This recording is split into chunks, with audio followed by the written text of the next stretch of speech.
Thank you for hearing the contradiction in that. It's safety is one of my favorite topics to explore in this space because of what you noted. I think the safety that we are seeking from the space of our minds, which is the part of our consciousness that's in separateness, right? That's experiencing the idea that we are alone, which we aren't, but it feels that way sometimes, right?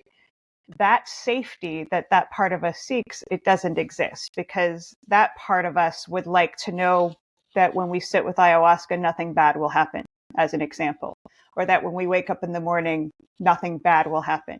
And that kind of safety can never be guaranteed, ever, because duality is dangerous to that part of ourselves. So, of course, a medicine like ayahuasca that intensifies the conscious experience of duality isn't safe either. I mean, as you know, ayahuasca loves to take us into the depths of what we consider hell. That doesn't feel safe sometimes. So the safety that I speak about is the relationship that we all have with the part of ourselves that is always safe. The eternal nature of the language I use is the soul.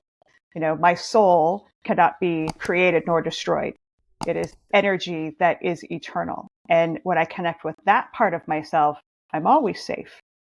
Even in the midst of traversing the corners of my own personal hell with ayahuasca, it's safe. It's safe.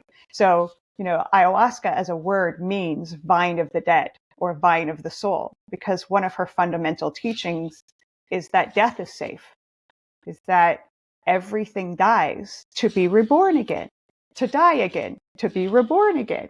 And if we can remember that safety is inherent even in the process of death, then we can feel safe in the throes of medicine that takes us into our darkness.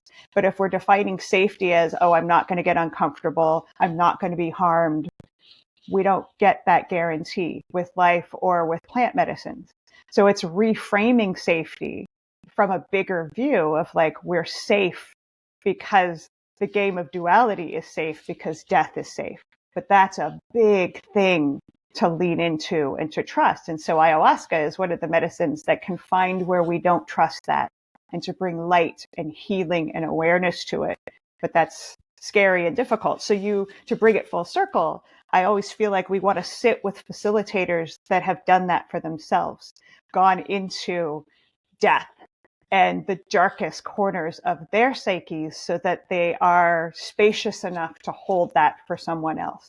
I think it's a Matt Kahn quote that we can only meet people in the depth of which we've met ourselves. So that's one of the reasons why the apprenticeship was 7 years long. Actually, for me, I worked for 10 years before I poured a single cup of medicine because I had to meet myself in that depth to hold that as a safe container for somebody else to do the same.